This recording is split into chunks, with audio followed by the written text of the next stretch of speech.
사경회를 마치고 나서 사실은 오늘 우리가 사경회 때 뜨거워지는 것보다는 사실 끝나고 나서 계속 그 말씀이 여러분들의 삶 속에 역사하는 게 사실은 제가 바라는 것이고 기대하는 것입니다. 우리가 신앙생활을 평생 하지만 때때로는 우리의 방향을 좀 다시 확인할 필요가 있고, 내가 제대로 지금 믿고 있나, 내가 어떤 토대 위에 제대로 서 있나, 이런 것들을 이제 확인해야 할 때가 있는데, 그런 기회가 되었으면 좋겠다 하는 기대가 있습니다. 그래서 진짜 은혜를 받는 것은 그날 뜨거워지고 울고불고 했는데 집에 가서 내가 왜 울었는지 잘 모르는 게 아니고, 사실은 시간이 흘러갈수록 그게 내 안에 가슴에 남아있고, 흘러갈수록 그것이 내 삶에 영향을 미치는 그 지속적인 은혜가 사실 성령께서 우리 가운데 주시는 은혜입니다. 그리고 그것은 언제나 진리를 통해서 일어나는 일입니다.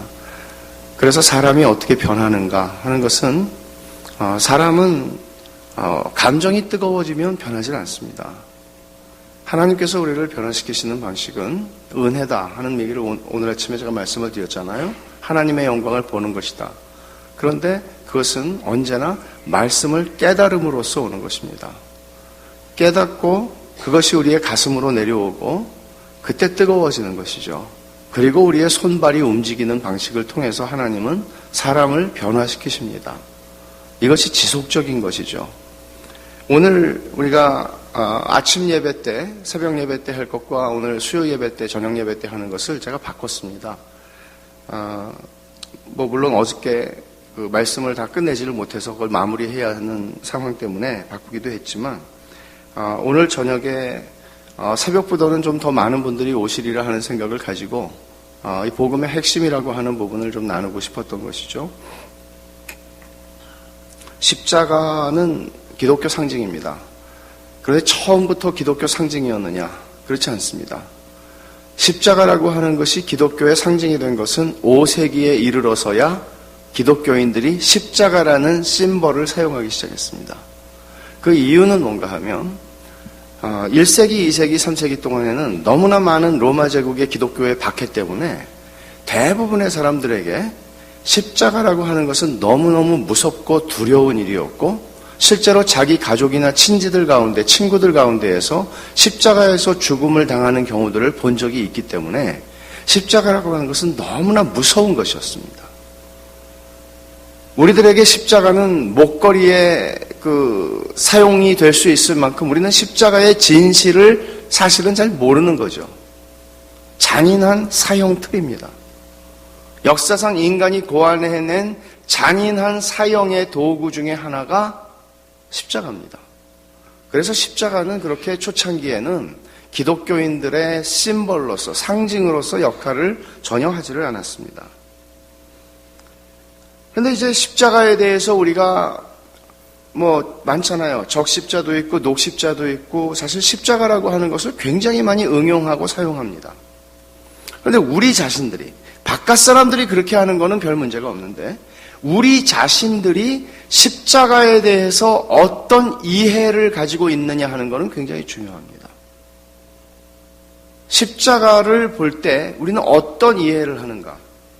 제가 먼저 왜곡되었거나 제한된 시각, 좀 삐뚤어진 시각을 세 가지를 먼저 말씀을 드리죠. 첫 번째는 십자가를 보면 하나님이 나에게 희생하라고, 헌신하라고 요구하는 것이 느껴질 수 있습니다. 이런 거죠. 여러분, 십자가를 질 수 있나? 이 찬송 다 아시죠? 십자가를 생각하면 그 노래가 생각나요. 십자가를 질 수 있느냐? 나 너를 위하여 몸 버려 피 흘려 내 몸을 주건만 너 나를 위하여 무엇을 주느냐? 하는 게 생각이 나요. 하나님께서는 그 아들을 아끼지 않고 우리를 위해 주셨는데 나는 주님을 위해서 뭘 하나? 저는 처음에 중학교 때 회심하고 나서 신앙을 오해했던 부분이 바로 이 대목이었습니다. 내가 은혜를 아는 사람이면 눈물을 많이 흘려야 되는데 눈물이 잘 나질 않아요. 어지간해서 중학생 남자아이가 이렇게 막 울겠어요. 그래서 제 친구 중에, 여학생 중에 제가 회장이었고 걔가 부회장이었어요. 걔는 눈물이 많은 애였어요. 그래서 예배 시간에 저는 걔 옆 뒤자리에 앉았어요. 걔를 쳐다보면 눈물이 나서. 눈물이 나면 하나님한테 좀 덜 죄송해요. 그리고 보통 평일날에도 아무도 없죠. 교회 예배당에 가면. 예배당에 가서 앞에 있는 십자가를 뚫어지게 쳐다봐요. 눈물이 날 때까지. 눈물이 안 나면 배은망덕한 놈같이 여겨져서.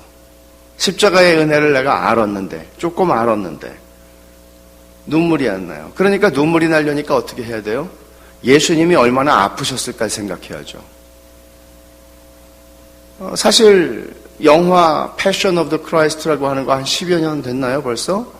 그 영화를 보신 분들은 아시겠지만 너무나 사실적으로 묘사를 해서 너무너무 잔인한 영화죠. 폭력적이고. 근데 사실은 예수님이 당하신 고난이 그거보다 덜하시지는 않았을 거라고 봅니다. 근데 그런 장면들을 보고 우리는 참 쉽게 울게 되죠. 그러니까 이제 그런 식으로 주님이 얼마나 아프셨을까. 그래서 나는 주님을 위해 뭘 하나. 이제 이런 십자가를 보면서 그런 생각을 하는 겁니다. 이것은 십자가의 너무나 작은 부분을 확대해서 강조하고 있는, 오해하고 있는 부분입니다. 하나님은 십자가를 들이대고 우리에게 협박하거나 너 언제 헌신할래? 너 십자가 이거 질래 안 질래? 그렇게 하시는 도구로 십자가를 사용하시지 않습니다. 두 번째로 우리가 가지고 있는 십자가에 대한 하나의 인상은 기독교는 사랑의 종교다. 하나님은 사랑의 하나님이다. 라고 생각하는 것입니다. 맞습니다. 그러나 만일 여러분들이 그리스도인으로서 십자가를 보면서 십자가는 사랑을 상징한다고만 느끼신다면 여러분은 복음을 모르고 계시는 것입니다. 예수님이 십자가에 못 박히실 때 로마 군인들을 용서하는 기도를 드리신 것도 사실이고 분명히 기독교는 사랑하는 것이고 용서하는 종교입니다. 그것을 참 중요하게 여깁니다. 우리 살아있는 신앙의 증거라고 여기는 게 형제를 사랑하는 거라고 요한일서에서 사도 요한은 너희가 하나님을 사랑한다면 눈에 보이는 형제를 사랑하는 것은 당연하고 만일 너희가 형제를 사랑하지 않는다면 너희는 하나님께로서 난 자가 아니다 라고 얘기해요.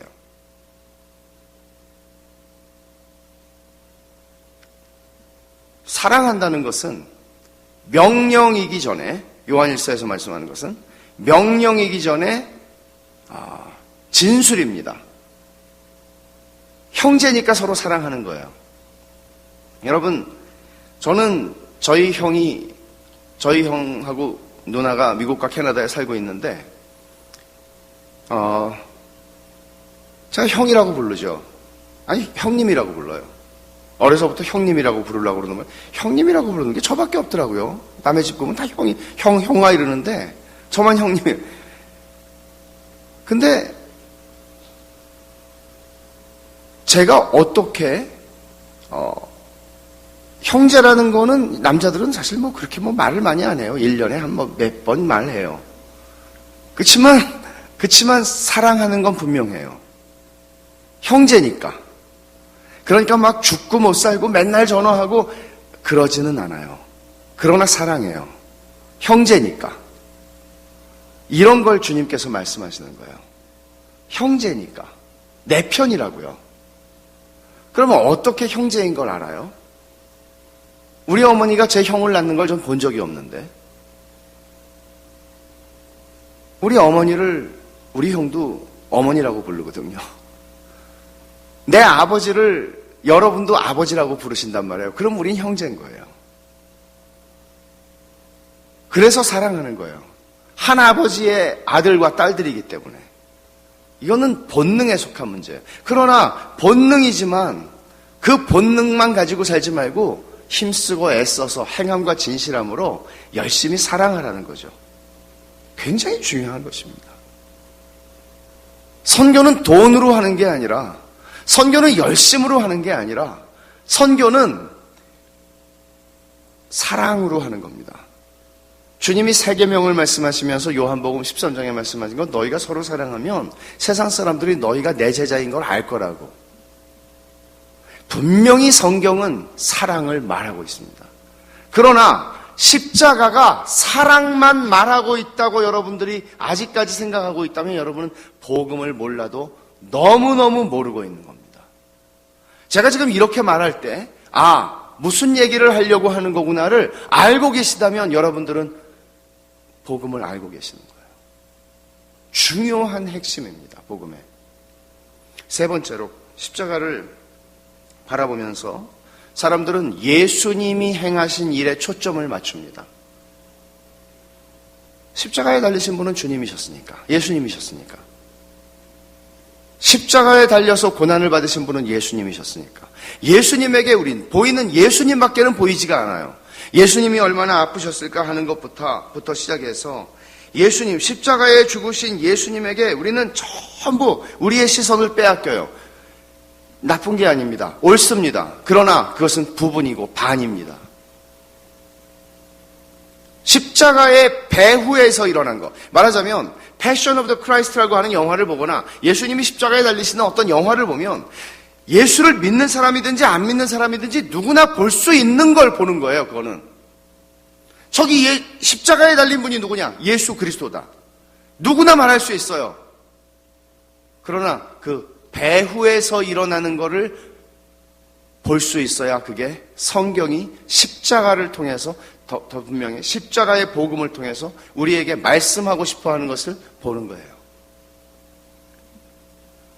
시각 교정이 필요한데 먼저 제가 지금 말씀드린 것 세 가지를 설명을 드리고 나서 그리고 본문을 좀 우리가 살피겠습니다. 첫 번째로 복음의 핵심은 십자가를 통해서 드러나는 복음의 핵심은 우리한테 너 십자가를 져라, 너 헌신해라, 너 희생해라 하는 하나님의 요구이거나 명령이기 전에 하나님께서 우리를 위해서 희생하셨고 하나님께서 우리를 위해서 헌신하신 이야기입니다. 이게 복음입니다. 제가 어제 율법과 복음의 차이에 대해서 말씀드렸죠. 어젯밤에 뭐예요? 율법은 명령이고 복음은 약속이다. 율법은 너 이거를 행하라. 그러면 살리라. 조건이죠. 복음은 뭐예요? 내가 너를 위해서 다 했다. 그래서 너는 살아날 거야. 이게 복음이에요. 그러면 십자가에서 주님께서 우리에게 너도 나를 위해 죽어라. 너도 나를 위해서 살아라. 너도 나를 위해 희생해라. 이렇게 요구하는 것이라면 거기에는 율법만 있는 거죠. 그러나 십자가는 복음이라고 얘기하지 십자가를 율법이라고 얘기를 안 해요. 우리는. 십자가, 피 묻은 십자가의 복음이다. 이렇게 얘기를 하죠. 그때 그 십자가는 뭔가 하면 하나님이 나를 위해서 하신 일이에요.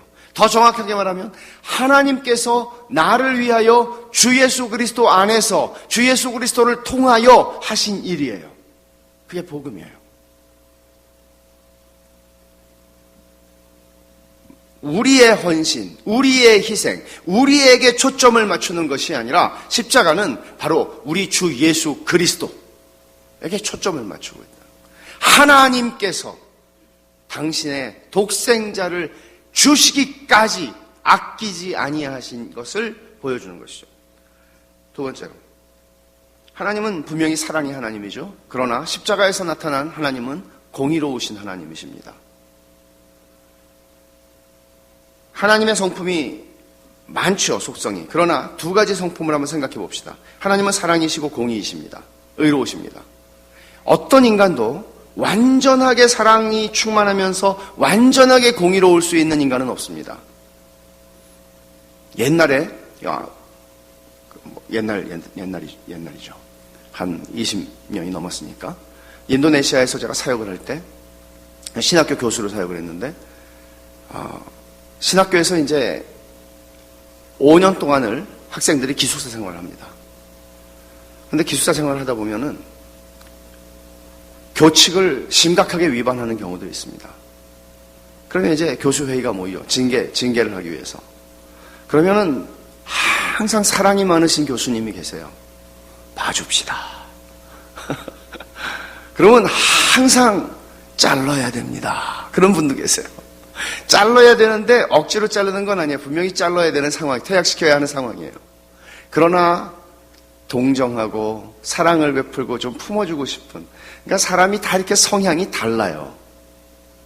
근데 완벽하게 이 두 가지가 다 동일한 한 사람 안에서 완벽할 수 있을까요?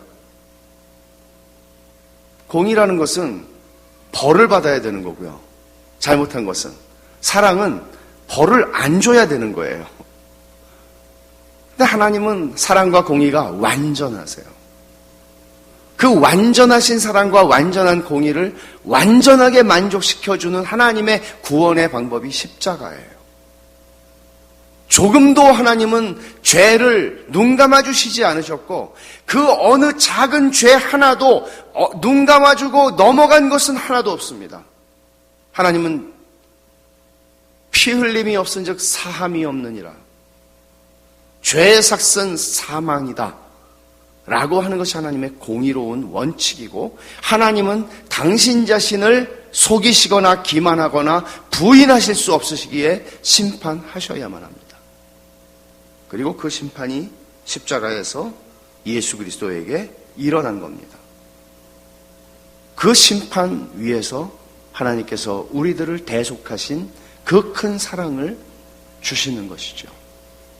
그러니까 여러분, 십자가라고 하는 것은 사실 하나님의 심판이 처절하게 나타난 역사상 최고의 사건입니다. 최후의 심판이 있을 것입니다. 주님 재림하시고 그 최후의 심판 이전에 일어난 최고의 심판은 십자가에 달리신 예수 그리스도께 일어난 하나님 아버지의 진노에 쏟아 부어지시는 심판이 있었다.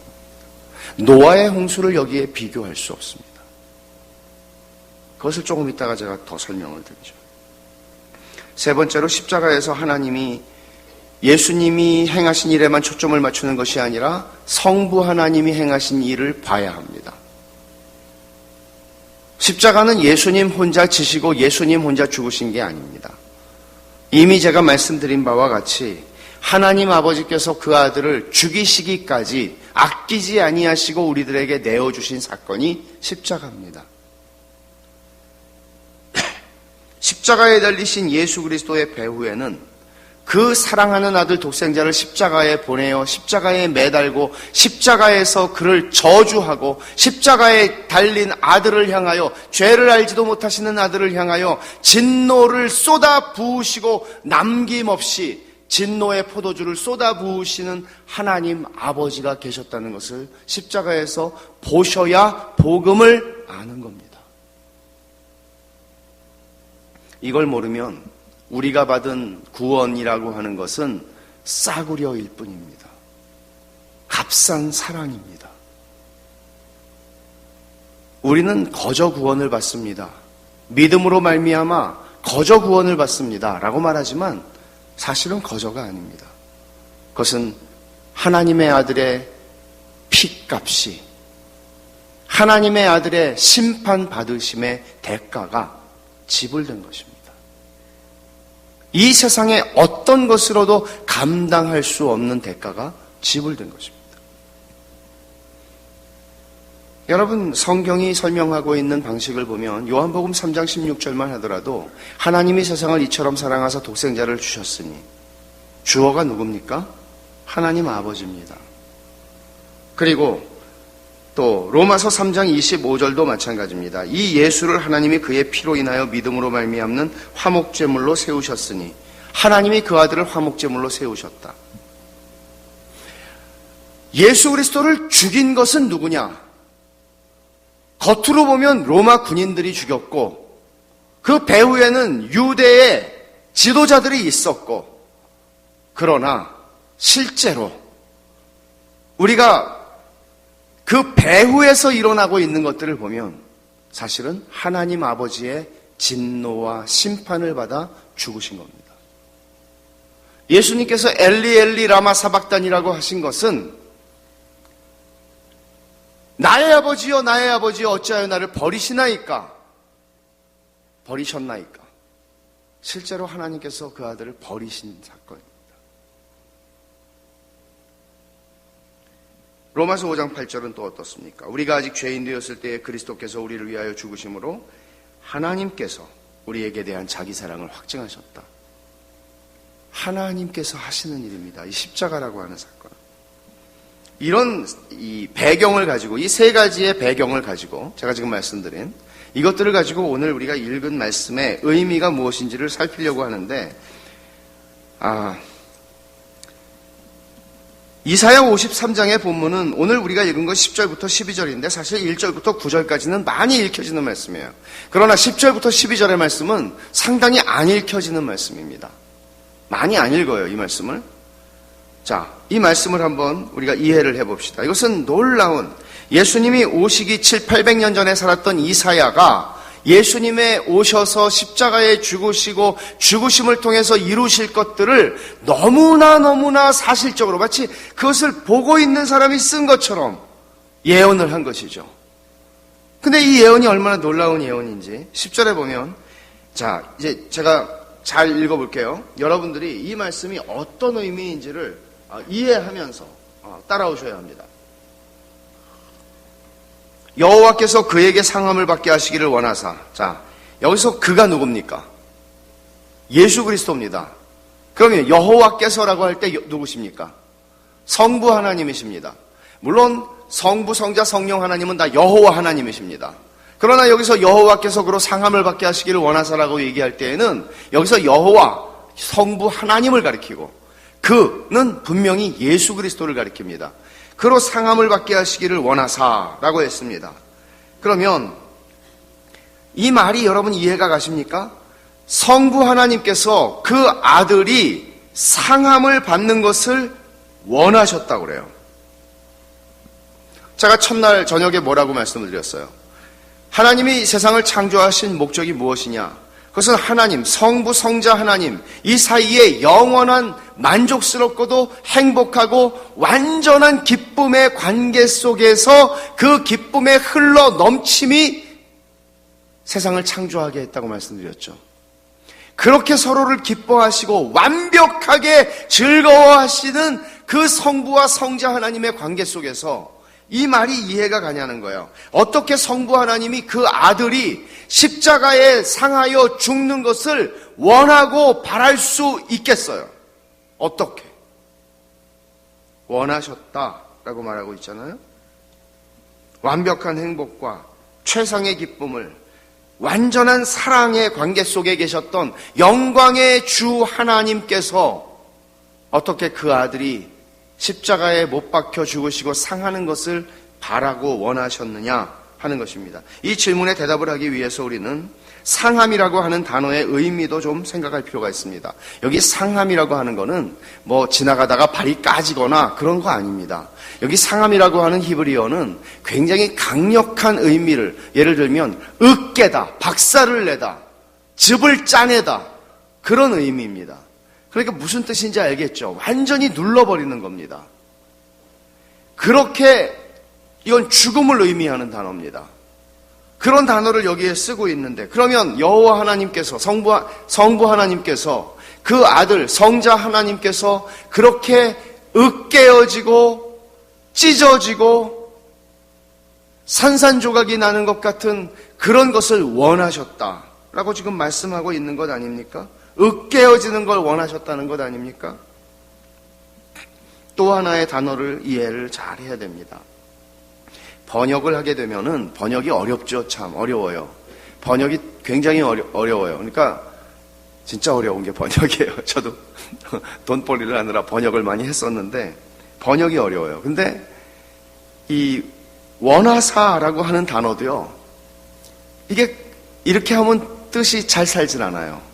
사실은 여기 원하사라고 하는 단어는 여기 한 단어가 더 나와요. 똑같은 단어가 10절을 한번 보면 여호와께서 그에게 상함을 받게 하시기를 원하사, 여기 원하사에 동그라미를 치시고 질고를 당하게 하셨은즉 그의 영혼을 속건제물로 드리기에 이르면 그가 씨를 보게 되며 그의 날은 길 것이요 또 그의 손으로 여호와께서 기뻐하시는 뜻을 성취하리로다. 기뻐하시는 뜻, 원하사 같은 단어예요. 그러니까 기뻐하시는 뜻, 이게 우리말로는 두 개지만은 원래 한 단어예요. 기쁨 이렇게 해도 돼요. 그러니까 원하사 동사로 나왔고 기뻐하시는 뜻은 명사로 나왔는데 같은 단어예요. 그러니까 어떤 뜻인가 하면 아주 간절히 원하는 거예요. 그 일이 일어나기를 학수고대한다. 뭐 이런 표현이 있겠죠. 간절히 염원한다. 그런 거예요. 마치 10년 묵은 채증이 다 내려가는 것 같은, 그렇게 그것을 바라는, 기뻐하시는 뜻, 원하사. 그러면 이 말이 더 의미가 살죠. 성부 하나님께서 그 아들 예수 그리스도가 으깨어짐을 당하시기를 너무 열망하셨다. 바라셨다. 이해할 수가 없는 말씀입니다. 그러니까 킹 제임스 버전에 보면은 우리말로 이것을 번역을 하면 이렇게 번역을 했어요. 그를 상하게 하는 것은 여호와를 기쁘시게 했다. 자, 질문을 할게요. 예수님이 십자가에 달려 죽으실 때에 하나님 아버지께서 기뻐하셨다고 그래요. 납득이 되십니까?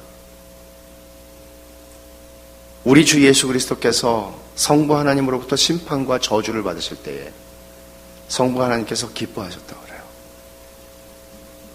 도대체 이 말씀을 우리가 어떻게 이해하고 어떻게 설명해야 할까요?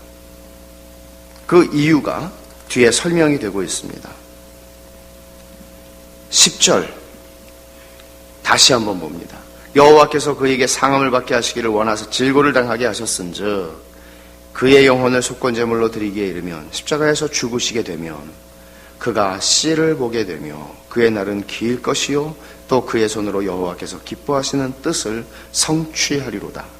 말하자면 십자가라고 하는 사건 자체가 기쁨이었다기보다는 이 일을 통해서 하나님께서 정령 창조 때부터 바라고 원하셨던 구원의 역사를 성취하시는 일이기 때문에 씨를 보게 되며 그 씨는 이제 예수 그리스도를 믿고 구원받게 될 하나님의 모든 택하신 백성들을 말하는 것입니다. 믿는 모든 사람들, 저도 거기에 있었습니다. 하나님께서 저를 보시고 기뻐하셨다는 겁니다. 이 십자가의 죽음을 통해서 내 아들을 얻는 것입니다. 내 딸을 얻는 것입니다. 이것이 씨를 보고 라고 하는 말입니다. 그러니까 씨가 가리키는 것은 이제 예수를 믿고 구원받게 될 하나님의 모든 택한 백성들을 가리키는 것입니다. 이게 하나님의 기쁘신 뜻이고 기뻐하시는 뜻이고 계획이었고, 성자 하나님께서는 이 기쁘신 뜻을 위하여 당신 자신을 십자가에 못 박아 죽임을 당하시기까지 복종하여 나를 보내시니 하나님 아버지의 뜻을 이루신 것입니다. 이 순종이 우리에게는 하나님 앞에 설 수 있는 율법의 의가 되는 것이에요. 완전한 순종이 여기에 있습니다. 완전한 순종입니다. 넘치는 순종이죠. 이것을 조금 더 설명을 드리면, 하나님 아버지께서 아들에 대한 영원한 사랑 안에서 너무나 만족하시고 너무나 즐거워하셨고 너무나 기뻐하셨던 것이 창세전에 성부와 성자 하나님이 누리셨던 영광이다 라는 것을 제가 첫날 말씀을 드렸어요. 그 말씀을 좀 더 연장해서 말씀을 드리겠습니다. 이제 하나님께서는 창조를 하시는데 당신의 아들에게 베푸시고 당신의 아들을 사랑하셨던 그 사랑을 창조된 하나님의 형상인 사람들에게 연장해 주시기를 원하셨다고 했죠. 그 기쁨을 주시기를. 그래서 에덴 동산에다가 사람을 만드셨고 하나님의 형상으로 만들어서 커뮤니케이션 할 수 있는 존재로 만드셨고 그들에게 기쁨을 주심으로써 은혜를 받게 하셨고, 은혜를 받은 사람들이 하나님께 영광을, 하나님을 사랑하고 하나님을 즐거워하고 하나님을 좋아하게 함으로써 하나님은 영광을 받으신다는 거죠. 여러분, 이게 잘 정리가 되셔야 돼요. 제가 예를 들어서 설명을 할게요. 이렇게 예를 들면 잘 이해를 하시더라고요. 제가 한 15, 16년 전에 애들이 어렸을 때 저는 너무나 바빴습니다. 일정들이 바깥에서 설교하고 돌아다니는 일정이 너무나 많아서 집에는 하숙생처럼 들락날락하고 살던 때가 있었는데, 그래서 저는 조금이라도 방학 때는 수양회나 이런 집회들이 많으니까 방학 때는 가족들이 여행을 갈 수가 없었어요. 휴가를 보낼 수가 없었어요. 그래서 애들이 초등학생이니까 그저 제 일정이 없을 때 그냥 봄이든 가을이든 아무 때나 애들 학교 안 보내고 데리고 가죠. 그러면 애들은 기쁨 2배죠. 학교도 안 가고. 근데 어느 날 제가 선교회 대표로 있을 때 선교회 사무실에 갔는데 아침에 그날 일정이 없더라고요. 아무 약속이. 그래서 제가 얼른 집으로 갔어요. 이런 날이 언제 오랴. 그리고는 애들이 학교에서 나오자마자 학교 앞에서 기다리다가 애들을 낚아채가지고 용인의 에버랜드를 데리고 갔습니다. 그리고는 야, 오늘은 문 닫을 때까지 놀자. 애들이 내일 시험이라고 그러더라고요. 그래서 야, 시험은 평생 있다. 내일 시험은 그냥 선생님한테 돌려드려라. 그리고 그냥 오늘은 아무 염려하지 말고 놀아라. 그리고 이제 문 닫을 때까지 놀고 집에 12시쯤 집에 갔어요. 그 애들이 이제 잠을 자려고 둘이서 뒤척이면서 오누이가 그러는데 저는 이제 피곤해서 이제 자려고 하는데 잠결에 아이들 둘이 하는 이야기가 들려요. 근데 이렇게 말을 하더라고요. 여자아이, 딸내미가 오빠한테 오빠, 우리 아빠 진짜 좋지? 그러더라고요. 그리고 여러분 잠이 번쩍 깨지 않겠어요? 깼어요. 그랬더니 아들이 그래요. 야, 우리 아빠 진짜 좋아. 우리 아빠 같은 사람 별로 없는 것 같아. 그러더라고요. 그래서 둘이서 막 얘기를 하는데 제가 잠결이었지만 잠이 깨기도 했지만 얼마나 영광스러웠던지. 영광스럽더라고요. 여러분, 이거를 우리 신앙생활에 한번 적용을 해보세요. 하나님 아버지께서 내가 하나님 아버지께서 주신 은혜에 감격해서 교회 안에 다른 형제에게 김 집사 너무너무 하나님 좋지. 그럼 어떻게 해요? 난 별로 안 좋은데? 맞아. 하나님 너무 좋아. 하나님 같은 분은 없어. 성경에 그 말이 얼마나 많이 나오는지 아세요? 주와 같은 신이 없으며 하나님 같은 분 없어. 맞장구를 치는 거예요. 그럼 여러분, 여기서 지금 무엇이 일어나고 있나 하면 하나님을 즐거워하고 있죠. 진정한 의미에서의 예배입니다, 이게. 하나님을 즐거워하고 있어요. 하나님을 높이고 있는 거예요. 그러니까 기쁨을 누리기 때문에 하나님을 예배하고 있는 겁니다. 그런데 예배만이 있는 게 아니죠. 오누이가 같이 교제를 하고 있어요. 성도의 교제, 성령의 교통하심은 이런 겁니다. 성령의 교통하심이 너희 무리와 함께 있을지어다 라고 할 때 성령의 교통하심은 바로 이것을 얘기하는 겁니다. 성도와 성도 사이에 하나님에 대한 찬송과 감격과 은혜를 나누는 겁니다. 교제예요. 그런데 교제만 있었느냐? 아닙니다. 제 딸은 전도까지 했습니다. 제가 그렇게 하지 말라고 그러는데도 학교 가서 아빠 자랑을 친구들한테 너 그러면 왕따 당한다. 근데 얘는 학교 가서 야, 우리 아빠가 얼마나 좋은지 알아? 아빠 자랑을 한 거예요. 그러니까 제가 또 얼마나 영광을 받겠습니까? 그래도 그러지 마라. 예수님을 전해야지 아빠를 전하면 안 된다. 여러분, 전도라는 거는 전도 방법을 몰라서 못합니까? 아니죠. 전도라는 거는 하라고 강요해서 할 수 있는 겁니까? 아니죠. 전도라는 것 자체가 명령이고 주어진 명령이고 신자의 의무인 것은 사실이에요. 그러나 성경이 말하고 있는 것을 그렇게만 이야기하면 본질을 놓치는 겁니다. 여러분이 어떤 책을 읽으셨는데 이게 너무나 좋아요. 그래서 이 책을 막 선물을 하는 거예요. 내 돈 주고 사서 선물을 하는 거예요. 이거 읽어보라고. 너무너무 좋다고. 그러면 그거를 여러분 돈 받고 하십니까? 저도 좋은 책들을 읽으면 막 다니면서 선전을 해요, 막. 그럼 그 책 뭐 절판됐다고 그러고 막 그러거든요. 제가 팔아준 책이 얼마나 돈 받은 거 하나도 없습니다. 좋으니까 소개해주고 싶은 거죠.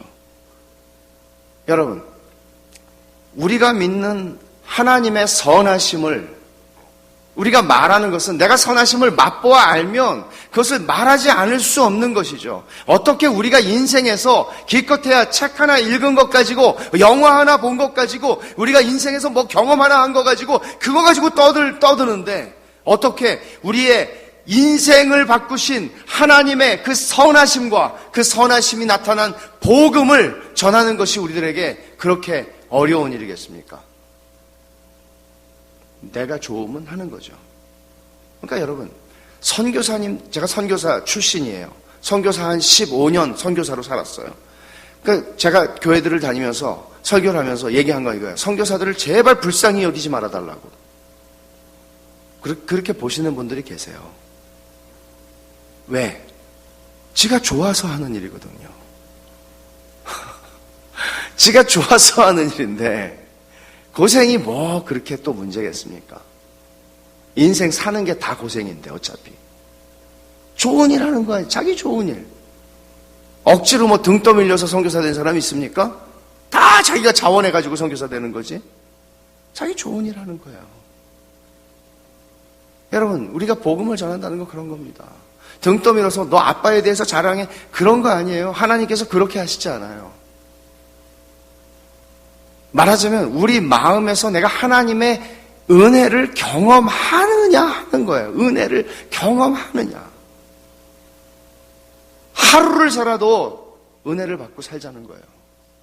그러지 않으면 제대로 살 수가 없어요. 우리는 이리 치이고 저리 치이고 인생사가 너무 복잡하고 고단해서 살 수가 없어요. 그러니까 하나님께서 그렇게 그 아들을 사랑하셨는데, 성부 하나님께서 그 아들을 사랑하심으로써 얻으셨던 기쁨과 만족을 그와 같이 이제 하나님의 형상으로 창조된 사람들에게 그 똑같은 영광, 성삼위 하나님만이 누리시는 영광, 그거를 하나님의 자녀들을 삼으셔서 그들에게 그 영광을 주시기를 원하셨던 거예요. 요한복음 17장을 한번 가보겠습니다. 우리가 그저께 읽었던 말씀 그 본문에서 우리가 안 읽은 본문이 있습니다. 22절이에요.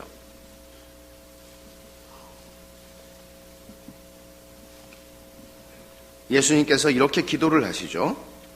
22절, 17장, 요한복음 17장 22절, 우리 한 목소리로 같이 한번 읽어보겠습니다. 시작. 내게 주신 영광을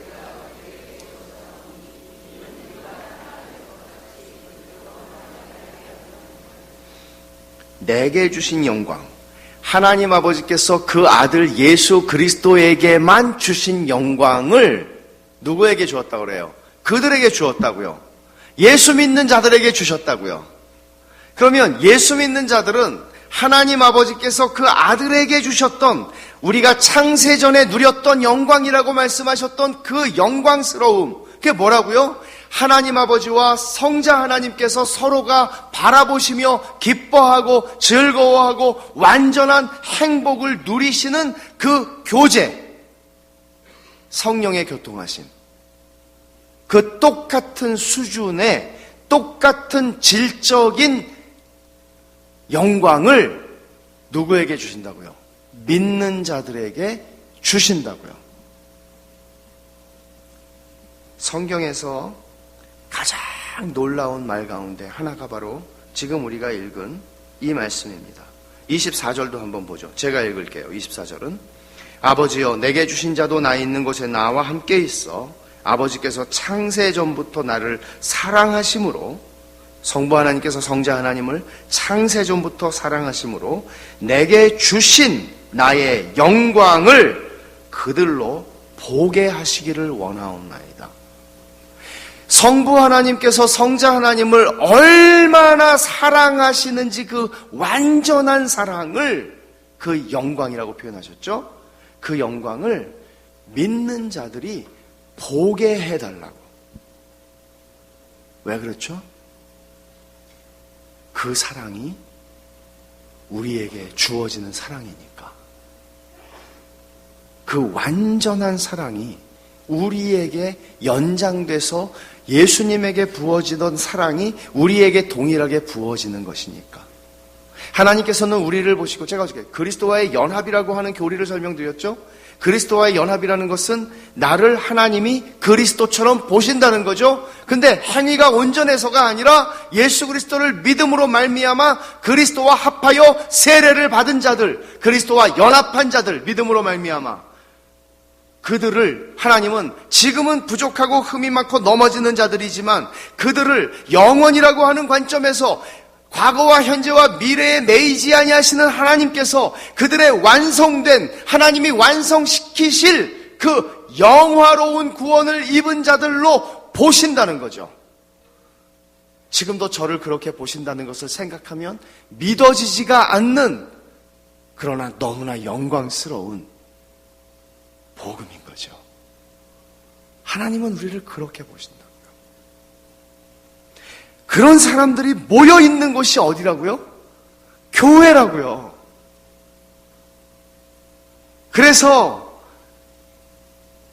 요한계시록 21장에 보면 하늘에서 하나님께로부터 거룩한 성 새 예루살렘이 내려오는데 신부가 신랑을 위하여 단장한 것 같은데 그 빛나는 영광이 벽옥 같고 하면서 보석들로 설명이 되고 있는 거죠.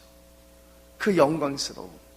세상에 그와 같은 영광스러움은 존재한 적이 없었는데 우리 주 예수 그리스도의 십자가의 죽으심, 상함을 통하여 씨를 보게 되며 그날은 길 것이요 마침내 영광스러운 그리스도의 신부로 우리들을 영접하시는 하나님의 그 목적이 있었기에 예수 그리스도께서 상함을 받는 것을 기뻐하셨다고 표현한 겁니다.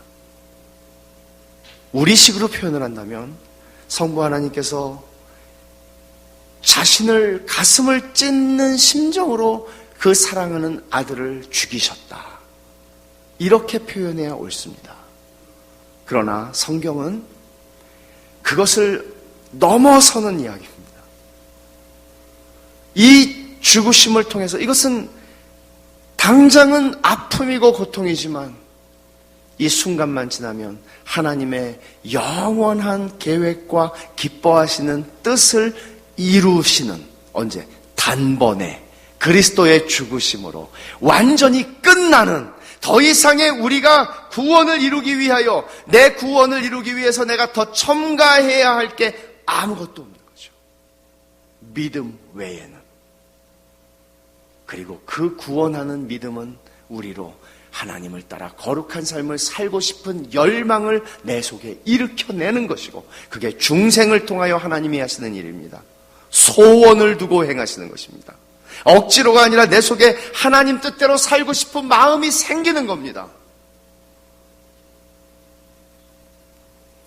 그 마음이 생기더라고요. 중학교 때 회심하고 나니까 주님 뜻대로 살고 싶더라고요. 기도가 하고 싶더라고요. 하나님 말씀을 읽는 게 너무너무 좋더라고요. 중학생이 집에 오면 책가방 던져놓고 성경을 읽기 시작했으니, 그전에는 고통스러웠죠. 성경 읽는 게. 저희 형이 대학교 1학년 때 제가 중학교 1학년이었는데 대학교 1학년 때 대학부에서 오카노 전도사님을 만나서 은혜를 왕창 받더니 그 다음부터 제가 성경을 안 읽으면 때리는 거예요. 성경을 읽고 노트를 해야 되고. 그래서 정말 힘든 그 박해 시절을 겪고, 그해 여름에 제가 회심을 하고 그 다음에는 때리지 않아도 제가 성경을 읽었습니다. 그러니까 그렇게 좋더라고요. 기도하고 싶고 주님하고 같이 있고 싶고. 물론 신앙에 왜곡되어 있는 여전히 미숙함이 너무너무 많았음에도 불구하고 저는 근본적으로 마음이 변한 거죠. 그것이 선지자 에스겔과 예레미야가 얘기했던 새 언약이에요. 새 마음을 주는 거예요. 돌 같은 마음을 제하고 부드러운 마음을 주신 거예요. 하나님을 사랑하게 하신 거예요. 이게 중생이거든요. 거듭나지 않으면 아무것도 할 수 없는 겁니다. 거듭나지 아니하면 하나님 나라를 볼 수 없느니라. 그런데 여러분, 이런 말씀을 우리는 성경에서 익숙하게 합니다. 제가 한 구절을 읽어드리죠. 구약성경 이사야서의 42장 8절인데 나는 여호와니 이는 내 이름이라. 나는 내 영광을 다른 자에게 내 찬송을 우상에게 주지 아니하리라. 하나님은 당신의 영광을 누구하고도 나누시지 않습니다. 왜냐하면 하나님만이 하나님이시기 때문에 하나님의 영광을 누구와도 나누시지 않습니다. 그런데 주님이 아까 요한복음 17장에서 하신 말씀이 뭐예요? 아버지께서 내게 주신 영광을 내가 저들에게 주었다고 얘기하죠. 이게 무슨 얘기입니까? 영광을 나누지 않으시는 하나님께서 우리에게, 믿는 자들에게 그 영광을 주셨다고 얘기하죠. 똑같은 영광이에요. 당신의 아들에게 주셨던 영광을 믿는 자들에게 주신다고 말씀을 하시는 거예요. 하나님께서 당신의 모든 영광과 사랑과 축복과 당신 자신을 아들에게만 주시는 건데 그것을 이제 믿는 자들에게 주신다고 말씀하세요. 이게 하나님의, 우리가 조금 아까 읽은 이사야 53장 10절에 그의 기뻐하시는 뜻입니다. 이것이 하나님의 의도였습니다. 하나님의 기쁨을 우리에게 나눠주시는 것입니다. 하늘의 기쁨을 주시는 것입니다. 아들을 향해서 베풀어 주시는 무한한 사랑을 이제는 아들을 믿는 모든 자들에게 동일하게 무한하게 베풀어 주시겠다고 약속을 하시는 거죠. 그게 요한복음 1장 12절의 의미입니다. 누구든지 아들을 믿는 자마다 영접하는 자에게 뭘 주신다 그랬어요? 하나님의 자녀가 되는 권세입니다. 하나님의 자녀가 되는 겁니다. 하나님의 독생자가 계신데 우리가 하나님의 자녀가 된다고 말하는 겁니다. 예수 그리스도께서 십자가에서 그 몸이 상하시면서 이루신 일은 이걸 하신 겁니다. 하나님의 기뻐하시는 뜻입니다. 내 원대로 마시고 아버지의 원대로 하옵소서라고 겟세마네 동산에서 기도하셨을 때에 주님께서 아버지의 원이라고 했을 때 분명하게 아셨던 것은 바로 이 기뻐하시는 뜻. 모든 믿는 자들을 하나님의 자녀로 삼으시고 그들에게 그 아들에게 주셨던 성부 하나님의 사랑과 기쁨과 영광을 그 모든 자손들, 자녀들에게, 하나님의 자녀들에게 동일하게 주시는 것입니다.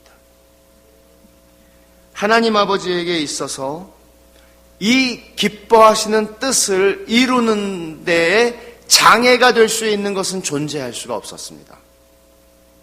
이 말을 뒤집어서 말하면 아무리 값비싼 대가를 지불한다 할지라도 하나님 아버지께서는 이 기뻐하시는 뜻을 꺾지 않으셨다는 것입니다. 그 대가가 무엇이었습니까?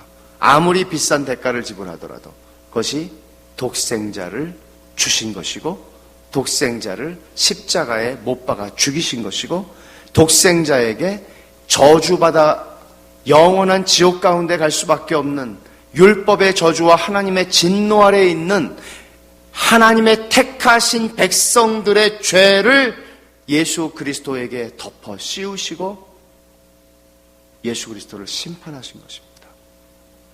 이것이 하나님의 치루신 대가입니다. 저와 여러분은 거저 구원을 받았는지 모르지만 세상의 어떤 종교에도 이런 대가 지불이 있는 구원은 존재하지 않습니다.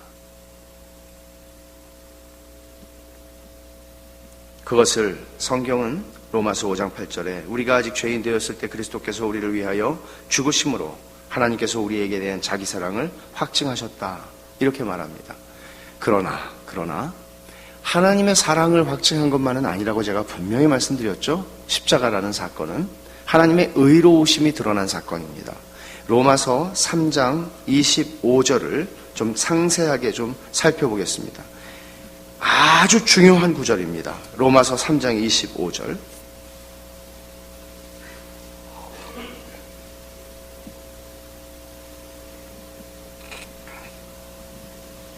이 예수를 하나님이 3장 25절 이 예수를 하나님이 그의 피로써 믿음으로 말미암는 화목제물로 세우셨으니 이는 하나님께서 길이 참으시는 중에 전에 지은 죄를, 잘 보세요, 전에 지은 죄입니다. 전에 지은 죄를 간과하심으로 자기 의로우심을 나타내려 하심이니. 자, 의로우심을 나타내려 한다 하는 것은 분명해요.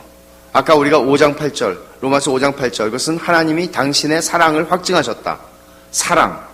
그런데 그 말씀을 5장 8절에 하기 전에 십자가 사건은 먼저 하나님의 의로우심을 나타내는 사건이라 하는 것을 여기서 얘기하고 있습니다. 그런데 이 말이 무슨 뜻인지를 잘 이해를 해야 되는데, 그러려면 전에 지은 죄가 뭐를 얘기하는지를 알아야 돼요. 전에 지은 죄를 간과하심으로, 길이 참으시는 중에 전에 지은 죄를 간과하심으로. 전에 지은 죄가 뭘까요? 여러분이 예수 믿기 전까지 지은 죄를 얘기하는 걸까요? 그건 분명히 아닙니다. 근데 너무나 많은 사람들이 그렇게 이해를 하죠. 그러면 전에 지은 죄는 뭘까요? 전에 지은 죄라고 여기서 얘기하는 것은 아담이 선악과를 따먹은 첫 번째 죄로부터 시작해서 예수님께서 십자가를 지시는 그 시간까지 하나님의 택하신 백성들이 지은 모든 죄를 포함한 겁니다. 그러니까 어떤 사람이 표현하기를 아담의 죄는 심판을 받은 적이 있습니까? 없습니까? 아담이 선악과를 따먹은 거 심판을 받았습니까? 안 받았습니까? 부분적으로 받았습니다. 쫓겨났으니까요. 영적인 생명이 단절됐으니까요. 그러나 죽으리라 그랬으면 진짜 영과 육과 혼과 모든 것이 다 죽어야 됩니다. 근데 살았습니다. 930년 살았습니다. 심판이 안 일어났습니다. 오히려 하나님의 자비로운 구원이 일어났습니다. 가죽옷을, 짐승을 하나님이 친히 죽이셔서 피 흘리셔서 여기에 심판이 일어난 겁니다. 부분적입니다. 왜냐하면 사람이 지은 죄를 히브리서가 말하는 것처럼, 아니 염소나 수양이 어떻게 인간이 지은 죄를 위해서 죽어요? 인간이 더 고귀한데 말이 안 되는 거잖아요. 나보다 더 값비싼 존재가 죽어야 대속이 되는 거죠. 짐승으로 어떻게 대속이 됩니까? 그러니까 성경이 말씀하고 있는 것은 뭔가 하면 예수 그리스도의 십자가에서 죽으실 때에 전에 지은 죄라고 하는 것은 아담으로부터 예수 그리스도께서 십자가에 죽으시는 때까지 하나님의 택하신 백성들의 모든 죄가 한 번도 제대로 심판받은 적이 없었어요. 없었는데 그들에 대한 영원한 심판이 예수님의 십자가에서 일어난 겁니다. 그러면 여기서는 전에 지은 죄라고 얘기했지만 사실상 예수님 먼저 살았던 사람들과 예수님 이후에 믿게 될 사람들 모두가 내다보고 회상하고 돌아보고 하면서 예수 그리스도의 십자가 사건 외에는 믿는 자들, 역사상에 살아왔고 살아갈 모든 믿는 자들의 과거와 현재와 미래의 모든 죄악들이 십자가에 달리신 예수 그리스도 안에서 심판을 받은 겁니다. 그러면 여러분 여기서 성경이 하고 있는 말씀이 뭔가 하면 길이 참으시는 중에 전에 지은 죄를 간과하셨다 그래서 간과하셨다는 것은 눈 감아준다는 얘기예요. 하나님이 눈 감아주다니 말이 됩니까? 그동안은 눈 감아주셨어요. 뭘로? 제사 제도를 통해서 눈 감아. 제사 제도, 수양을 잡고 염소를 잡고 하는 것이 죄가 심판을 받은 게 아니에요. 유보가 된 거예요. 죄에 대한 심판이. 그러다가 예수님께서, 그러니까 태산같이 쌓인 죄악들을 주님께서 죄를 알지도 못하시고 죄를 범하지도 않으시고 사람이시지만 하나님이신 무한하신 영광의 주께서 그 모든 죄를 덮어 쓰시고 죄에 대한 하나님의 심판을 받으신 겁니다. 그러니까 예수 믿는 사람들은 심판을 받아요, 안 받아요? 나중에 받아요, 안 받아요? 이 신천지가 물어보면 다 틀리게 말하면 안 된다니까요. 안 받아요. 죄에 대한 형벌이 지나갔다고요. 예수님이 다 이루었다고 요한복음 19장 30절에 말씀하시는 의미가 그거예요. 다 이루었다고. 99.9%를 이루었으니 너희가 0.1%만 해라가 아니라 다 다 이루었다고요, 주님이.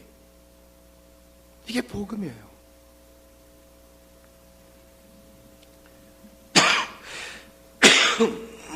25절에 3장 25절에 그러니까 그동안은 하나님이 길이 참으신 거예요. 아담부터 계속 길이 참으시고 언제까지? 예수 그리스도를 십자가에 못 박아 심판하실 때까지, 메시아를 보낼 때까지 죄를 심판하시지 않았어요. 공의로우신 하나님이. 그래서 사람들이 그러는 거죠. 말세에 기롱하는 자들이 있어. 베드로후서에도 말씀하고, 베드로전서에 말씀하고 있는 것처럼 사람들은 예수님이 언제 와? 심판이 어디 있어? 노아 때도 그랬잖아요. 하나님이 무슨 심판을 해? 하나님이 길이 참으시는 중에 기다리고 기다리셨다가 예수 그리스도의 십자가에 예수 그리스도를 화목제물로 못 박아 죽이시면서 당신의 의로우심을 온전하게 드러내셨다고요. 하나님은 심판하시는 하나님이라는 거예요. 그럼 여러분, 공의라고 하는 것은 우리는 이 세상에서 우리가 사는 동안에 하나님의 공의가 완전히 이루어지는 걸 보지 못합니다. 우리는 이 역사 속에서 정말 잠깐 왔다가 사라지는 존재입니다. 그러나 하나님께서 성경이 우리에게 말씀하는 것은 너희가 원수 갚지 말라고 하는 것은 하나님이 공의로 심판하시겠다는 얘기예요. 하나님이 다 하세요. 억울할 거 하나 없어요. 예수 믿는 사람들이 쓰지 말아야 되는 용어가 몇 개 있어요. 억울하다. 억울하면 지는 겁니다. 하나님이 갚으십니다. 손해도 기쁘게 보셔야 합니다. 우리는 당하고 사는 사람입니다. 당하고 저놈의 새끼 이렇게 하지 마시고 당하고 우리는 기뻐하는 존재입니다. 하나님이 갚아주십니다. 하나님이 마지막에 심판하신다고 하는 것은 추후의 어떤 죄의 경중과 모든 것들을 완벽하게 하시는 하나님께서 심판하시는 것입니다. 자기 백성을 위하여 신원하시는 것입니다. 복수해 주시는 것입니다. 그러니까 예수를 믿지 않는 사람들에 대한 심판은 남아 있습니다. 그들은 심판을 받아야 합니다. 그들의 죄는 지옥에 떨어지는 죄입니다. 그러나 예수를 믿는 사람들의 죄는 뭐라고요? 예수 그리스도 안에서 심판을 받았다고요. 처리가 됐다고요. 제가 앞으로 살면서 짓게 될 죄까지도 주님에게 다 전가되었다고요. 그러니 하나님의 백성들에게 주어지는 건 뭐겠습니까? 확신입니다. 그 확신은 내 잘난 것으로 말미암은 확신이 아니지요. 하나님 아버지께서 영광의 주 그리스도를 십자가에 못 박아 죽이실 이유가 있었는데 그것은 하나님의 택하신 백성인 나에게 그 영광을 주시고 싶어서 창조의 목적을 이루시려고 예수 그리스도를 십자가에 못 박아 죽이신 겁니다. 이제 우리는 이 십자가의 사건에 대해서 성경이 말씀하는 것을 정리할 필요가 있겠습니다. 제가 조금 아까 패션 오브 더 크라이스트라고 하는 그 영화 제목을 말씀을 드렸는데 저는 신학교 때 신학교 앞에 서점이 있었는데 서점에서 어떤 영어책 하나를 봤어요. 패션 오브 더 크라이스트였어요. 제목이 존 칼빈이 쓴 설교집이었습니다. 그런데 패션이라는 뜻이 뭐지? 그리스도의 패션은 패션 열정만 알고 있는데 패션이 뭐지? 근데 중세 영어에서는 패션은 고난을 의미했습니다. 중세 시대의 영어, 오래된 영어죠. 그런데 그 고난이라고 하는 의미, 그래서 패션 오브 더 크라이스트는 그리스도의 순환이라고 번역을 하는 거죠. 그런데 패션이라고 하는 말을 오늘날에는 고난이라는 의미가 없습니다. 그것은 그냥 열정, 좀 이상한 열정, 삐딱한 좀 그런 것들을 의미하는 말로 쓰죠. 그런데 왜 이 고난을 의미하는 단어가 세월이 흘러가면서 열정을 의미하는 단어로 바뀌었을까를 플로이드 맥클랑이라고 하는 사람이 이렇게 설명을 하더라고요. 이 고난이라고 하는 것이 열정이 된 것은 어떤 대가, 어떤 고난을 당하더라도 포기할 수 없는 그것. 이게 열정이죠. 열정이 있으면 잠을 자지 않고, 열정이 있으면 아무리 많은 대가를 지불해도 대가를 지불하죠. 고난을 받아도 참죠. 열정이 있으면. 그러니까 고난이라고 하는 단어가 열정이라고 하는 단어로 바뀌었다고 그렇게 설명을 하는데, 여기서 제가 여러분들에게 말씀드리고 싶은 것은, 십자가에 나타난 것은 단순히 Passion of the Christ, 그리스도의 순환이 아니라, 그것만이 아니라 Passion of God, 하나님의, 성부 하나님의 패션이 있어요. 거기에는. 그것이 뭔가 하면 성부 하나님의 기뻐하시는 뜻이에요. 어떤 대가를 지불하더라도 나는 이것을 포기하지 않겠다. 그 대가는 내 사랑하는 독생자의 죽음이고 심판이고 저주일지라도 나는 내 택한 백성들에게 내 영광을 주는 일을 그치지 않겠다. 내 택한 백성들에게 선을 베풀어 주는 일을 절대로 포기하거나 단념할 수 없다. 내 독생자를 십자가에 못 박아 심판하는 일이 있더라도. 이것이 하나님의 열정이에요. 그것을 구약의 선지자들은 이렇게 표현했습니다. 하나님의 열심히 이룰 것이라. 내 열심히 이룰 것이라. 그래서 예수님께서는 십자가에서 하나님의 모든 심판을 받으셨던 것입니다. 그러면 이렇게 이해할 수 있어요. 겟세마네 동산에서 주님이 제발 이 잔을 내게서 옮겨달라고 3번을 기도하셨을 때 의아하게 생각하는 분들이 계시죠. 아니, 순교자들도 죽음 앞에서 담대하게 죽었는데 주님은 왜 저렇게 무서워하셨는가? 어떤 사람들은 주님께서 정말 참 죽음 앞에서 두려워하셨다, 이런 좀 이상한 표현들을 하는데, 여러분, 그런 것들은 굉장히 참 방자한 표현입니다. 마틴 루터가 이렇게 아주 멋지게 설명을 했습니다. 이 땅에 살아왔던 아담 이래로 이 땅에 살아왔던 모든 인간 가운데 죽음을 이처럼 무서워했던 인간은 없다. 예수님처럼. 왜냐하면 그분이야말로 죽음이 무엇인지를 진짜로 아셨던 분이니까. 그것은 단순히 십자가에서 고난을 받고 죽는 육체의 죽음 정도를 얘기하는 것이 아니라, 예수님이 이제 십자가에 올라가서 죽는 것이 아니라 하나님과 완전한 관계 속에 계시던 하나님 자신이시던 분이 육신을 입고 그 하나님에게서 끊어져 버림을 당하는 거죠. 그게 할례의 의미예요. 잘라내서 버리는 겁니다. 저주를 받는 겁니다. 하나님에게서 저주를 받는다는 의미가, 하나님의 심판을 받는다는 의미가 무엇인지를 주님은 아셨습니다. 경험적으로 아신 게 아니죠. 그것이 얼마나 두려운 지옥인지를 아셨습니다. 그래서 예전에 사도신경의 어떤 본문들은 예수님께서 십자가에 죽으시고 장사 지낸 바 되시고 음부에 내려가셨다가라고 하는 표현이 있죠. 요즘에 논란이 되기도 하지만 존 켈빈은 기독교 강요에서 그것은 아주 합당한 설명이라고 이야기를 하죠. 주님께서 진짜로 3일 동안 지옥에 가셨다, 그런 차원으로 이해하지 않습니다. 주님이 하나님에게서 받아 끊어지는, 저주를 받으시는, 아버지께서 그를 버리신 그 일은 죽음만이 아니라 지옥의 경험을 하신 것입니다. 우리가 받아야 할 지옥을 경험하신 것입니다.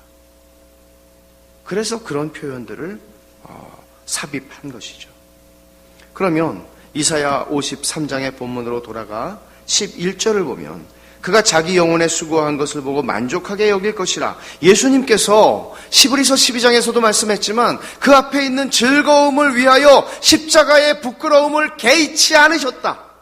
그 앞에 있는 즐거움을 위하여. 그게 바로 여기서 얘기하고 있는 것과 동일한 거야. 성부 하나님의 기뻐하시는 뜻일 뿐만 아니라 주님께서도 그 앞에 있는 즐거움을 위하여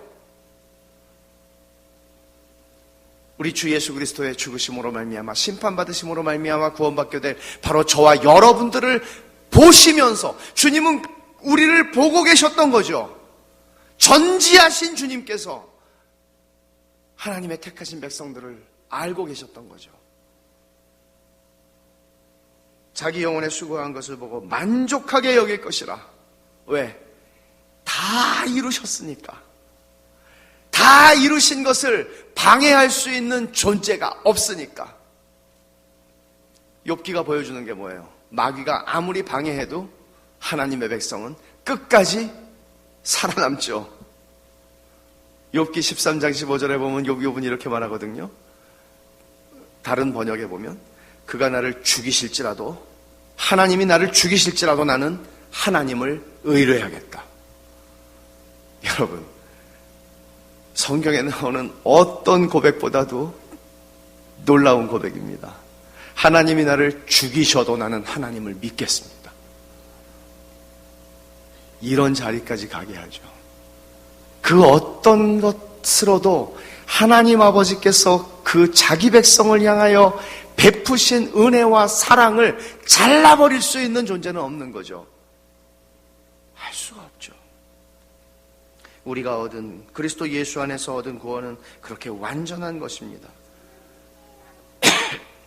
11절 하반절에 나의 의로운 종이 자기 지식으로 많은 사람을 의롭게 하며 그들의 죄악을 친히 담당하리로다 말하고 있습니다. 여러분, 당장에 우리는 주님께서 하신 일을 보면서 어떻게 살아야 되는지를 생각합니다. 당장의 즐거움을 위해서 사는 것이 아니라 우리 역시 하늘에 있는 즐거움 바라보는 것입니다. 에베소서를 한번 가보십시다. 에베소서 1장. 바울 사도가 편지를 쓰면서 내가 너희들을 위해서 이렇게 기도한다 하는 것을 참 많이 쓰고 있습니다. 그래서 아더 핑크는 바울 사도의 기도라고 하는 기도의 본문들만을 가지고 강해를 할 만큼 풍성한 내용들이 있는데, 바울 사도가 뭐라고 기도하는지를 한번 보십시오. 에베소 1장 16절에 내가 기도할 때에 기억하며 너희로 말미암아 감사하기를 그치지 아니하고 우리 주 예수 그리스도의 하나님 영광의 아버지께서 지혜와 계시의 영을 너희에게 주사 하나님을 알게 하시고. 봐요. 여러분, 여러분을 위해서 여러분의 목사님과 장로님들이 여러분을 위해서 기도를 하신다고 하면 무엇을 기도하기를 원하십니까? 이거예요. 이거보다 더 좋은 기도는 없습니다. 내 사업, 내 이런 거 위해서 기도 안 해줄지언정 다 안 해도 괜찮은데 이거를 하는 겁니다. 지혜와 계시의 영을 너희에게 주사 하나님을 알게 하시고, 하나님을 아는 게 열쇠입니다. 하나님을 알게 하시고 너희 마음의 눈을 밝히사, 지혜와 계시의 영을 주시고 또 마음의 눈을 밝히사 그의 부르심의 소망이 무엇이며 성도 안에서 그 기업의 영광의 풍성함이 무엇이며. 소망을 가지고 살라는 거야. 하나님이 너희를 위해서 예비하신 게 어마어마하고 영광스러운 건데, 아들에게 주신 영광을 너희에게 주겠다고 말씀하셨는데 그걸 바라보고 살라는 거예요. 이 세상에 있다가 없어지는 아침 한개 같은 풀의 꽃 같은 것들에 너희의 마음 빼앗기지 말고 살라는 거예요. 그것 가지고 세상에 소망 없는 사람들과 다투지 말라는 거예요. 다 주라는 거예요. 우리는 잃어버리지 않는 보화가 있다는 거예요. 여러분, 하나님의 백성들이 이 땅을 이렇게 살아가면서 세상을 이긴 겁니다. 우리의 싸움의 방식은 이렇게 가는 겁니다. 십자군 전쟁을 일으켜서 칼과 창으로 정복하는 전쟁이 아니라 우리가 이 땅에서 출세하고 성공해서 높은 자리에 올라가서 사람들을 호령하면서 하나님께 영광을 돌리는 게 아닙니다. 여러분, 세상에서 잘 되고 세상에서 좀 뭔가가 되고 그렇게 해서 하나님께 영광을 돌리는 거 절대 아닙니다. 우리는 존재 자체로 비록 내가 구질구질하게 하루하루를 살아도 그 존재는 하나님 앞에 영광스러운 사람입니다. 이거를 모르면 우리는 복음을 모르는 거예요. 죽지 못해 삽니다. 설령 그렇게 말할지라도 나는 복음 때문에 죽지 않습니다. 믿음 때문에 나는 오늘 살고 있습니다. 힘들지만 이게 하나님 앞에서 귀한 거예요. 뭐 대단하게 살아가지고 하나님께 영광을, 그런 게 아닙니다. 예수님이 십자가에 달렸을 때 사람들이 조롱하고 멸시하고 내려와 보라고 도전했습니다. 저는 이런 생각을 해봤어요. 거기에 요한이 있었죠. 마리아들이 있었습니다. 여자들이. 그런데 그 주님을 사랑하는 사람들이 십자가 밑에서 조롱하는 소리를 들으면서 막연한 이런 기대를 끝까지 했을 것 같습니다. 주님이 십자가에서 뛰어 내려오실지도 몰라. 그래서 저것들을 다 무찔러 버리실지도 몰라. 그런 기대를 했을 것 같습니다. 왜냐하면 죽은 자도 살리셨고 주님이 하신 일을 다 봤잖아요. 기적을 일으키시는 주님을 봤잖아요. 십자가에서 내려오는 게 뭐가 문제겠어요? 반전을 일으키시는 거죠. 저는 그런 기대를 저 같으면 했겠습니다. 그런데 고린도후서 13장 4절은 뭐라고 얘기합니까? 예수는 약하심으로 십자가에 못 박혀 죽으셨으나 그분은 처절하게 죽었습니다. 반전은 일어나지 않았습니다. 약한 모습 그대로 죽으셨습니다. 근데 그게 우리를 구원하시는 하나님의 방법이라고요. 저와 여러분도 마찬가지입니다. 우리는 사람들 앞에서 큰 소리치고 성공하고 높은 자리에 올라가서 사람들에게 내가 하나님의 영광을 나타낼 수 있을 거라고 생각한다면 착각입니다. 하나님의 백성은 갑이 아니라 을로 사는 사람들입니다. 이 땅에서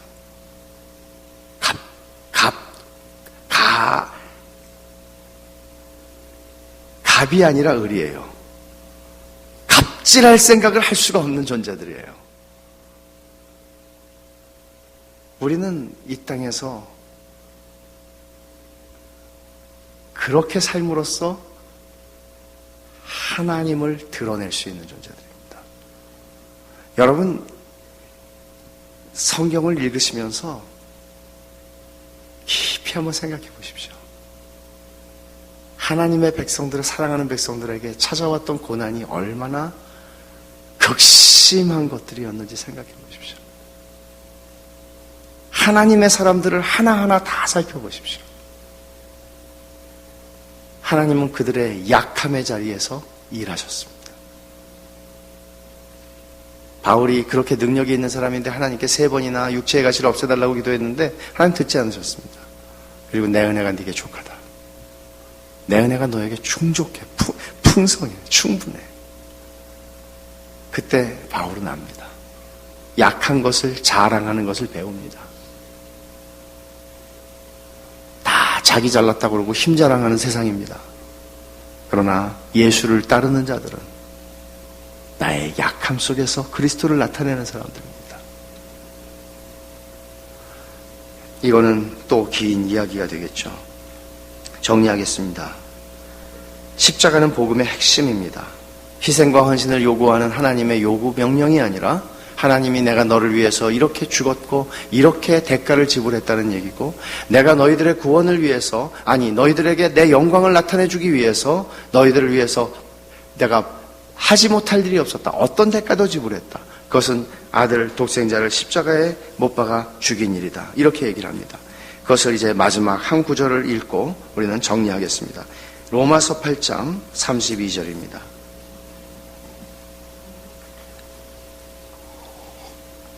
로마서 8장 32절 말씀을 같이 읽겠습니다. 로마서 8장 32절 찾으셨으면 같이 읽죠. 시작. 자기 아들을 아끼지 아니하시고 우리 모든 사람을 위하여 내주시니가 어찌 그 아들과 함께 모든 것을 우리에게 주시지 아니하겠느냐. 하나님이 선하시다고 말씀하는 것을 여러분들이 내가 기도하는 대로 몇 가지를 들어주시는가로 하나님의 선하심을 측정하려고 한다면 그것은 답이 없습니다. 우리 엄마가 나한테 사탕을 얼마나 주나, 잘 주나로 엄마의 사랑을 확인하려고 하는 아이의 어리석음이 거기에 있는 겁니다. 하나님이 내 인생에 고난을 안 주시고 내가 원하는 대로 해주시는가로 하나님의 선하심을 여러분들이 확인하려고 한다면 길이 없습니다. 답이 없습니다. 거기에는. 왜냐하면 하나님은 사랑하는 모든 자녀들에게 징계를 주시기 때문입니다. 그러면 우리가 하나님의 선하심을 확인할 수 있는 것은 무엇입니까? 하나님의 선하심을 확인할 수 있는 유일한 열쇠, 혹은 저는 이렇게 표현했습니다. 유일한 창. 사면이 다 막혀 있는데 창문이 하나 있습니다. 그 창문을 통해서 나는 세상을 바라볼 수가 있습니다. 마치 하나님의 선하심을 바라볼 수 있는 창문이 나에게 하나가 열려 있습니다. 그 창문은 복음입니다. 로마서 8장 32절입니다. 그 아들을 아끼지 아니하시고 우리 모든 사람을 위하여 내주신 이가 어찌 그 아들과 함께 모든 것을 우리에게 주시지 않겠느냐. 제가 죄를 이렇게 정의했습니다.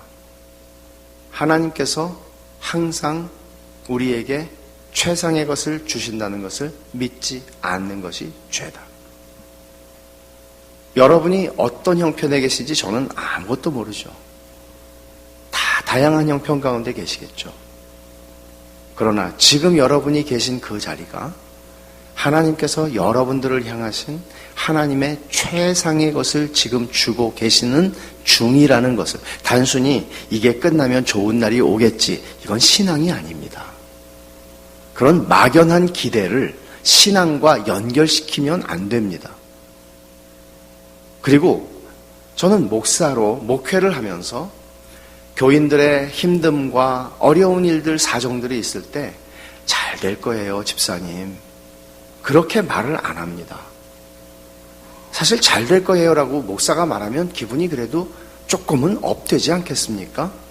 그러나 그 잘 될 거라는 말이 의미하는 것이 사업이 호전될 것이라는 말이라면 그것은 제가 모르는 영역입니다.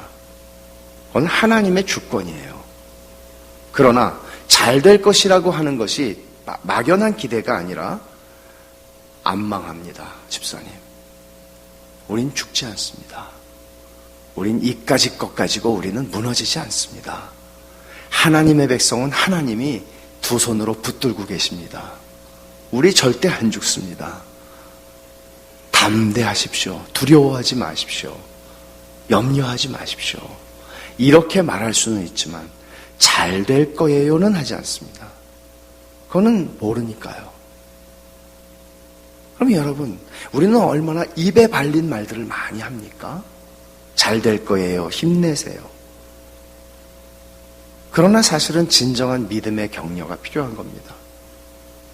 우리는 이 복음으로 와야 합니다. 자기 아들을 아끼지 아니하시고 우리 모든 사람을 위하여 내주시니가 어찌 그 아들과 함께 모든 것을 우리에게 주시지 아니하겠느냐. 하나님은 당신의 선하심과 사랑을 아들을 십자가에 못 박아 죽이심으로 증명하신 겁니다. 제가 하나밖에 없는 제 아들을 여러분을 위해서, 여러분이 죽을 죄를 지셨는데 제 아들을 대신 죽임을 받는 자리에 내줬다면 여러분들은 그 다음에 제가 어떻게 하더라도 여러분을 향한 저의 사랑은 알아주셔야 하는 겁니다. 아들까지 줬으니까.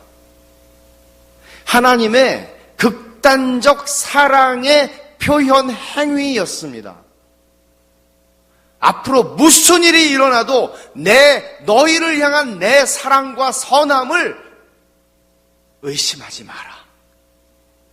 너희에게 일어나는 모든 일은 내가 능력이 없어서 일어나는 것 아니고, 내가 지혜가 부족해서 일어나는 일이 아니고, 내가 한눈을 팔아서 일어나는 일이 아니고, 나는 전능하신 하나님 여호와다. 내가 너희들을 위해서 내 아들을 아끼지 아니하고 주었다. 너희들을 위해서 아끼지 못할 것 하나도 없다. 내가 지금 너희에게 주고 있는 것은 지금은 너희가 알지 못하나 장래에는 알게 될 것이요, 내 앞에 섰을 때에는 영광스럽게 생각할 것이다. 그러니 이것을 믿음으로 견디고 살아라. 이겁니다. 그래서 시편 기자는 고난당한 것이 내게 유익이라고 말합니다. 여러분, 십자가는 하나님의 선하심을 보는 창문입니다. 우리가 중생했을 때에 우리는 아주 작은 작은 열쇠 구멍만한 구멍이 우리에게 열린 것을 봅니다. 사면으로 가득 막혀 있어서 하나님을 찾을 수도 없고 알 수도 없고 볼 수도 없고 생각할 수도 없는 존재가 조그만 열쇠 구멍 하나가 열린 거예요. 그 틈으로 우리는 십자가에 달리신 주님을 본 겁니다. 하나님 아버지께서 그 아들을 아끼지 않고 나를 위해서 주신 것을 본 겁니다. 그게 중생이에요. 그러면 성화는 이제 내가 가지고 있는 하나님에 대한 온갖 오해와 하나님이 날 사랑하시면 이럴 수는 없지, 하나님이 날 사랑하시는데 어떻게 이런 일이 일어나는 거야, 이런 많은 오해들 속에서 하나님의 말씀은 우리를 설득합니다. 이 복음의 창문은 점점 커집니다. 복음의 구멍은. 그리고 마침내 여러분, 유리로 만든 집 아시죠? 요즘에 그런 집들 많잖아요. 그러면 다 유리예요. 어디를 봐도 바깥이 다 보여요. 근데 그 바깥은 전부 하나님의 선하심이에요. 십자가의 복음의 창문이 내 삶 전체를 둘러싸고 있는 거예요. 하나님의 말씀을 통해서 우리의 일생 동안에 하나님은 우리를 그렇게 만들어 가시는 거예요. 내 삶의 과거에 한 맺힌 사건, 내가 이런 일을 당하지만 않았으면 내 인생이 폈을 텐데라고 생각하는 그 사건까지도 하나님께서는 이게 하나님의 은혜였구나라는 것을 고백하게 하시는, 지금 내가 겪고 있는 현재의 고난 속에서도 이것도 하나님이 나에게 최상의 것을 주고 계시는 중이라는 것을, 그리고 내 장래에 무슨 일이 일어날지, 내 자식들의 장래에 무슨 일이 일어날지, 우리는 장래는 두려움과 염려투성이지만 불확실하니까, 그러나 그 장래에도 내게 선을 베푸실 하나님에 대한 기대감으로 불투명한 미래를 두려움 없이 당당하게 기대감을 가지고 사는 거예요. 여러분, 믿는 자들에게는 저희 딸내미가 25살 뭐 이렇게 하면서 이제는 꺾어졌다, 조금 절정은 아빠도 아직 안 왔다.